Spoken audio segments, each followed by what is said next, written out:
Max, you've done excellent work for Gray Zone uncovering these regime change players.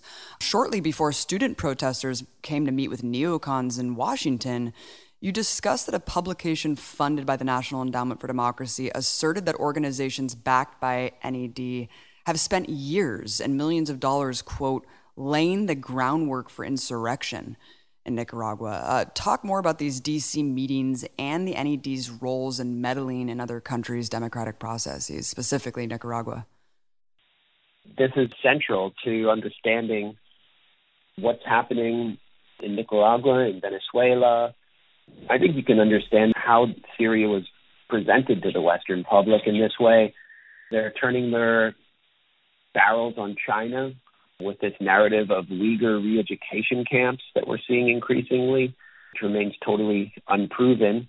There's an attempt by these elements to sabotage peace talks between South and North Korea, which most people in South Korea, an overwhelming number of people in South Korea favor. And I kind of put all of this together in a mini documentary with Thomas Hedges, which you can find at the Gray Zone Project, grayzoneproject.com, or it's pinned to the top of my Twitter account, Max Blumenthal. But basically, that will give you a lot of the history of the NED and USAID, which is the U.S. Agency for International Development, which actually I think is the agency for interfering with independence and development, and is an arm of the State Department. Both are funded through the State Department. The NED also takes money from corporations. They have two arms, the National Democratic Institute, which has been run by former Secretary of State Madeleine Albright, the author of Sanctions on Iraq, and John McCain ran the International Republican Institute. These both go into countries and do training sessions for students. They pay people to be electoral observers, and it's actually a form of interference. In 2005, Camilo had been talking about the MRS, the former Sandinistas. Robert Zoellick, who is the Undersecretary of State for Latin America, visited Nicaragua and met with the head of that time of the MRS, Herty Luides, who later died of a heart attack, and Eduardo Montealegre, who is a corrupt banker from the right-wing PLC, it's just like this extreme right-wing party.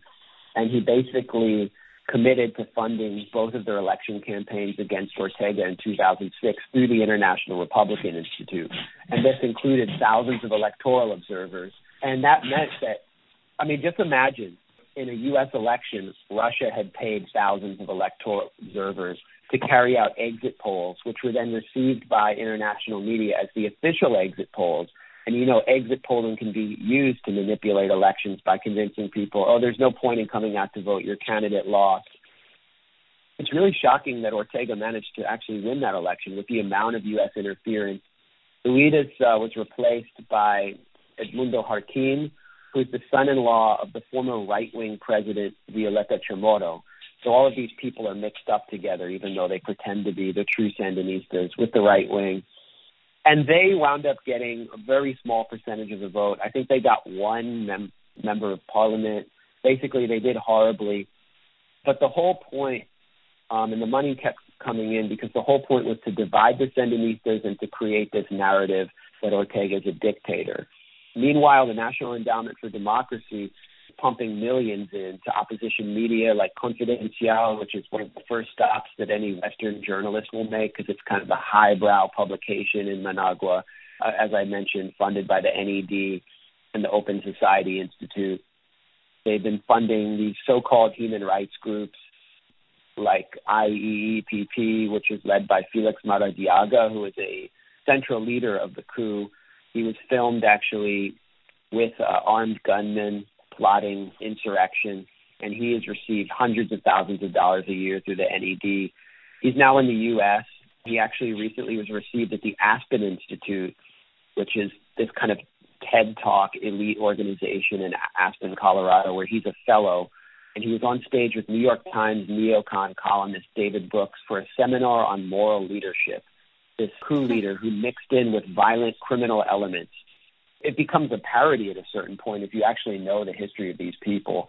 But they're so deeply involved with Western institutions that as Camilo mentioned, are not directly acting under the auspices of the CIA and are functioning as sort of NGOs and doing what the CIA used to do covertly in places like Iran. They're doing overtly. Between 2014 and 2017, the NED contributed about $4.1 million to opposition groups in Nicaragua, and that's on top of USAID contributing $5 million. At a recent meeting between Felix Maradiaga and several opposition student figures in Washington, USAID committed $1.5 million more, basically to keep the kind of coup apparatus going. And what this has done is what the NED-funded publication, Global Americans, boasted about right after the insurrection erupted, which is laying the groundwork for change. Actually, the original title of the article was Laying the Groundwork for Insurrection. And it's written by a sort of regime change apparatchik who's an American academic named Benjamin Waddell, who is basically so enraptured by the chaos that these elements that he was apparently working for had helped cause, that he didn't really see how boasting about it could actually be used to reinforce my reporting on exposing how U.S. meddling has driven chaos in Nicaragua. Waddell then turned around and he wrote another article about how Ortega's a fascist and Nicaragua's descending into fascism in the Huffington Post. And it was just a completely absurd article. But the point stands, the U.S. has been directly involved in attempts to split the Sandinistas, finance the opposition, steal elections, do things that Americans would find completely unacceptable. And the end result has been that while they failed to remove not just Ortega, but to smash the Sandinista movement, and that's what this is really about, they have succeeded in tanking a very successful and productive economy that was growing at rates of 4 to 5% a year. They have succeeded in taking a country that was not contributing to the migration crisis and causing one where none existed. Now you have lines, people trying to get visas to Costa Rica, people illegally migrating to Costa Rica, and destabilizing a previously stable country. And that ultimately has been the legacy of these groups that claim to be spreading democracy, human rights, and development around the globe. And you look at anywhere that the NED has really put its footprint down. And it reminds me of that horror movie called The Hitcher, starring Rutger Hauer, where this guy hitchhikes from town to town, and every town he arrives in, he leaves a trail of bloodshed behind. And that's the NED. The NED is the Hitcher. Yeah, absolutely. Max, you were just in this debate with Mary Ellsberg on Real News Network. I encourage everyone to check it out. But she brings up the Organization for American States as an unbiased entity. This is an entity that's at the forefront of condemnation for Venezuela and, of course, now Nicaragua. Just briefly talk about what the Organization for American States is and why it essentially is an arm of the U.S. empire. Well, the Organization of American States was founded at the dawn of the Cold War with the explicit mission of fighting socialism in Latin America. And, you can look at what the OAS did in supporting the U.S. Marine intervention in the Dominican Republic in 1965, I believe, when there was a rebellion against the United Fruit Company and corporations basically trying to use the Dominican Republic as their own personal plantation. Dominicans attempted to have a state, and the U.S. Marines just came in and said sorry, and the OAS was a key part of reinforcing the U.S. intervention, green-lighting it and rubber stamping it and then approving it. And that's what they're doing with Venezuela. I mean, I went to an OAS meeting on Venezuela in Washington earlier this year, and basically all they do is hold these meetings week after week to condemn Venezuela. They accused Nicolás Maduro of crimes against humanity and, of course, ignored all of the deaths of government supporters during the garimbas, including people who are burned alive. And one of the experts they brought out was this Canadian lawyer who's basically the Canadian version of Alan Dershowitz, named Erwin Kotler, who is a complete paid shill for the Israel lobby. and he'll run over to Israel and deliver a similar press conference defending what Israel's been doing in the Gaza Strip. So I kind of got up and called him out and said, this is complete hypocrisy. Like, who are you to judge anyone? But this really rips the mask off of the OAS and what it is. It's just basically an arm of American power and the tentacles of Washington sucking the veins of Latin America dry. Any country that tries to get out of the U.S. sphere of influence is going to face the wrath of the OAS. And so Mary Ellsberg, it was really revealing when I was debating her. She's another one of these people who claims to kind of be a former Sandinista and hangs out with the MRS, which is like basically the U.S. embassy arm of the Sandinistas. And she's written grants for USAID. She boasts about it on her CV. Her son is an advisor to the opposition, Julio Martinez. He debated Camilo on Democracy Now! And, I'd encourage everyone to watch that debate because Julio Martinez's main talking point was all the celebrities are against Ortega and the Sandinistas. Like, come on, Camilo, like the celebrities, all the famous people like Bianca Jagger are against the government. How can you say this? And it was like, it was such an elite narrative.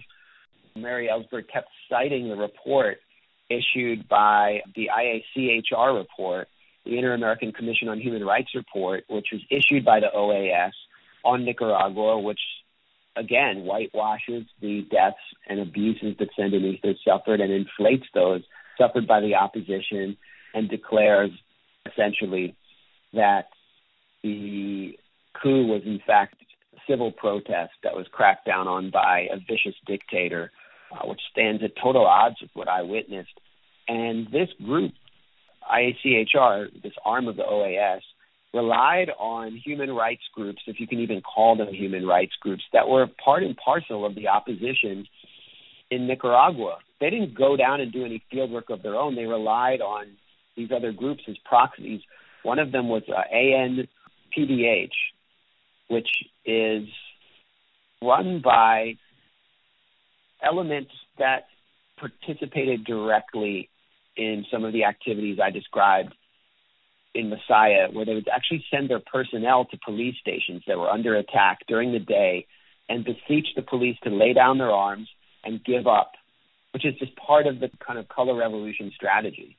You're talking about actors in a coup attempt who then are being treated as serious sources by this international organization. And one point that was made by the independent researcher Henrique Hendrix, who wrote, I think, the best counterpoint to all these phony reports, is that the Inter-American Commission on Human Rights, the OAS report, contained 9 duplicate deaths. 9 people's deaths were repeated twice. And this is what Mary Ellsberg, who's tried to be kind of the gatekeeper of the narrative in D.C., was citing as her authoritative source. So at every level, you just strip away the opposition's narrative, and it's like an onion. You just peel one layer back after another until you just get to the rotten core, and all it is a right-wing counter-revolution wrapped in sadistic violence aimed at purging the Sandinistas from public life. And Camilo, you wrote that open letter to Amnesty, to Max's point here, calling them out for their extreme bias, depending only on opposition narratives, for people who think that Amnesty is some ultimate arbitrator of morality and human rights. Just talk really briefly about why you wrote that letter. What's really outraging, see how Amnesty International was basically repeating a lot of these accusations that were completely uncorroborated as if they were the truth. And upon a little bit of research, I'm talking about not even 10 minutes of research, I encountered that they have been playing a very similar role in other conflict areas throughout the world.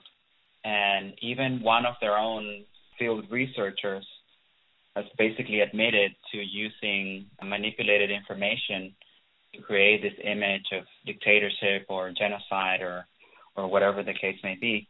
I wanted to add a couple of points to what Max was saying about the ANPDH, which is Asociación Nicaragüense Pro Derechos Humanos, or Nicaraguan Association Pro Human Rights. This human rights group, which has been at the forefront of this whole manipulation of death to generate opposition and hatred against the Sandinista government was actually founded and financed by the Reagan administration at a time when the Contras were becoming indefensible because of the atrocities that they were committing. And so this ANPDA was basically embedded with the Contras, and their job was to basically whitewash a lot of their crimes. The Inter-American Commission on Human Rights also, its headquarters is in the United States, and it's funded also by the United States, but the United States is immune to it. So while the United States government and ambassador to the OAS is leading this political and diplomatic charge against Nicaragua, the United States itself is not subject to any reports or any investigations by the Inter-American Commission on Human Rights. And this is also something that we can find throughout history, even with the predecessor to the Organization of American States, which was Unión Pan-American Union, which was also an entity that was used by the United States to enforce policies that were detrimental to the sovereignty and the economies of nations throughout Latin America, and that would benefit U.S. intervention, mostly economic but also political intervention throughout the Americas. So there's a long history of this happening. The OAS and the Pan-American Union have always been basically regime change tools or, otherwise diplomatic and political tools used by the U.S. to impose its political and economic will throughout Latin America. And what we're seeing right now is basically a repeat of that. And I think that this is more widespread than people would like to recognize, because it's not just the local human rights organizations or the regional political diplomatic organization, but it's also Human Rights Watch, it's also Amnesty International. There's basically like a whole apparatus of human rights organizations that have basically become regime change tools. And you have the UN report, which came out last week. The United Nations has basically attempted to come in and reinforce the OAS with its own report. And it's really revealing because the UN representative has decided to give his first interview shopping and marketing the report to Confidencial, which is the USAID and Soros-funded opposition voice in Nicaragua, to Juan Fernando Chamorro from the dynastic Chamorro family, which basically controls the opposition and helped kind of orchestrate the protests that led to so many deaths, if you can even call them protests. So it was really revealing that the UN representative went straight to the Chamorro clan and to USAID to market this report, and it really shows where their priorities are. And I think the headline of the Confidencial article is, UN finds it was not a coup, it was a civil protest. I think that's another reason why we see established mainstream media and even people on the liberal left just take seriously the opposition's narrative. For the same reason, I think that a lot of people have fallen into the most hysterical realms of Russiagate in the U.S. is that the publications and the institutions that they've come to trust their whole lives are responsible for a really bunk narrative, and it's coming out under the banner of the New York Times or the UN. They're conditioned to trust these as objective and don't see how Human Rights Watch or Amnesty International or even the United Nations and certainly the OAS could actually not be an objective institution and have an agenda which is hostile to the interests, I think, of most people in Nicaragua, people whose voices we don't hear because they're not English speakers. They're peasants. They're the urban poor. They're the people I met who came out at hundreds of thousands on July 19th to celebrate the Sandinistas' 39th anniversary of their revolution. And nobody, and I mean nobody among Western media, got off of the rostrum where the press were put and walked into the crowd to talk to people about why they came out or what they had endured during the chaos. And if they had, they would have heard something that said totally at odds with the narrative that's been projected into pretty much every house and home from Europe to the United States. The UN is actually recognizing this very shady character in the opposition named Felix Maradiaga that, as Max said, was seen with armed opposition members at Upoli, one of the universities used as a staging ground for criminal activity, said to be the headquarters for the students' movement. But this person has been implicated by organized crime leaders who were caught by Nicaraguan police as one of the masterminds, basically, behind the violence. This person who was seen with armed opposition members and who was implicated with criminal network is also one of the most funded members of the opposition by USA, as Max mentioned. And he is being recognized by the UN as a legitimate member of the opposition to speak on behalf of the Nicaraguan opposition before the UN General Assembly. This is the level of complicity that we're seeing in today's UN.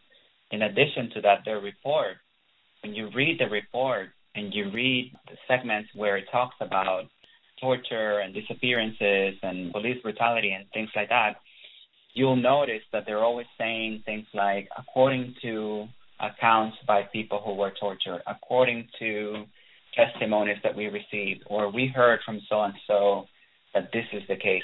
We have, when I say we, Sandinistas have actual evidence. Max met with a Sandinista youth who still bore the marks of burning from, they were dripping plastic bags onto his body, beat him. There was a video. Oh my God. There's video footage of him, the moment when he's being beaten on his knees with a swollen, bloody face in front of priests, because we haven't talked about the Catholic Church. The Catholic Church has been the one pillar that has basically held it all together. Because one of the things that this opposition movement has claimed is that it's spontaneous and self-summoned, and so it doesn't really have a clear leadership. The church has provided that leadership. They have provided safe passage, harbor for a lot of the criminals. They have been used as storage room for weapons and medicine that has been stolen from clinics and things like that. And Max actually met with this young man who was tortured. And that's just one example of many well-documented cases of torture, people being burned publicly. It's just amazing how when you compare the quality and the amount of evidence basically collected by the Sandinista side, and you look at the evidence that the other side has, which is incredibly questionable and uncorroborated and unsupported by any factual evidence, and yet the United Nations is actually recognizing a member of the opposition who's been sought by Nicaraguan authorities because of his ties to criminal activity and the violence in Nicaragua. But this is the level of complicity by the United Nations that we're seeing today. It is truly stunning, Max. And when you went to that meeting where they were handing out pamphlets saying who's going to take over Venezuela next with this yoked out Venezuelan and sponsored by all these oil corporations and defense contractors, I mean, they were laughing at you when you were talking about simply facts, provable testimony of torture victims, victims of this violence. And I went to a meeting that you just mentioned at the Brookings Institution, which is the sort of think tank of the establishment, and it's become increasingly, I would say, increasingly neoconservative due to its donors. But the Brookings Institute hosted Mark Greene, who is the head of USAID. He is a Trump appointee. He's a former Republican congressman from Wisconsin, basically the salesman for all their regime change operations, putting a sunny Reagan-esque face on it all. And he appeared inside the bowels of the Brookings Institution. I sit down and I noticed that the whole place is filling up with like McMaster's H.R. McMaster's former staff, half the Bush administration, the last Bush administration, Latin American staff is filling up. Some guys start speaking Spanish and English accents behind me. And, I realized seated behind me is Roger Noriega, who is basically one of the most important figures in the Miami Cuban right-wing lobby and handled Bush's Cuban policy and actually attempted to spearhead a coup attempt as late as 2014 under Obama through various, acts of subterfuge. He said that, chaos is the goal. He wanted to continue to spread chaos in Cuba. So he's sitting behind me. Mark Greene's talking about Venezuela and Nicaragua and how all the important things the USAID is doing to spread democracy there. And I got one of the three questions that were allowed, and I asked Mark Greene about his meeting with the person that Camilo just mentioned, Felix Maradiaga, who is a USAID and NED grantee who had been filmed with members of the criminal gang run by someone named Viper, specifically Pio Arellano, who is his chief of operations at a university the opposition had taken over. And, I posted video of Arellano waving a pistol around while Mara Diaga's kind of cheering him on. Mara Diaga's now in the States. And I said, can you talk about your proximity to violent criminal elements who are involved in the deaths of at least 60 Sandinistas and maybe more? I don't remember what my exact question was. Greene completely brushes me off and says, this is what Ortega does. I'm Daniel Ortega. He blames everyone else. He blames everyone else for his crimes. And then Roger Noriega accosts me right after this event, and he's just furious. He's like, what are you talking about? No Sandinistas were killed. 300 people. And, he rattles off the established narrative of 300 peaceful protesters were personally gunned down by Ortega while he was, stroking a cat. Evil, Sandinista computer cave. And, he's just arguing with me. And I said, I'm happy to send you data even from, human rights groups in Nicaragua that demonstrates what I said. I'll send you the video of Felix Maradiaga. I'll send you whatever you want, And he's like, I don't even know who you are. Next thing I know, a crew from Voice of America, the U.S. regime media organization, pulls Noriega aside for an interview. Then they're handing out these magazines. The event was put on by Council of the Americas, which is funded by David Rockefeller, the late member of the Rockefeller family, who said that he favored a one-world government. I'm not into conspiracy thinking, but when I'm getting a magazine that has David Rockefeller's name on the letterhead, and the cover of the magazine, I'm actually pulling out the magazine right now. The cover of the magazine has just a bold headline, After Maduro. And 2 days before this event, there had been an assassination attempt on Nicolas Maduro. It's pretty obvious. The magazine is called America's Quarterly. It's pretty obvious what the agenda is here. And USAID's representative didn't want to talk about it. But this character, Felix Maradiaga, has been on this kind of lobbying junket to the U.S., obviously influenced the UN report, and really it helped lift the cover on how biased all of these international institutions are, that they're talking to a character who is so morally compromised and shady like Maradiaga. I think it's important to continue to scrutinize these reports and expose them. It's really hard to do because, there's so much other work to do, as you know, Abby, and it's like me and Camilo can't keep running around trying to put out fires everywhere, but there are other important outlets I think your listeners should know about, like Tortilla con Sal, which has daily updates from Nicaragua from a perspective you won't hear in U.S. media. And, Telesur has been under attack because they've been reprinting a lot of good columns by Tortilla con Sal. It's a collective of journalists and activists in Nicaragua. And you've been experiencing the consequences of that attack, which is also an economic attack on Venezuela and the entire kind of pink tide in South and Central America.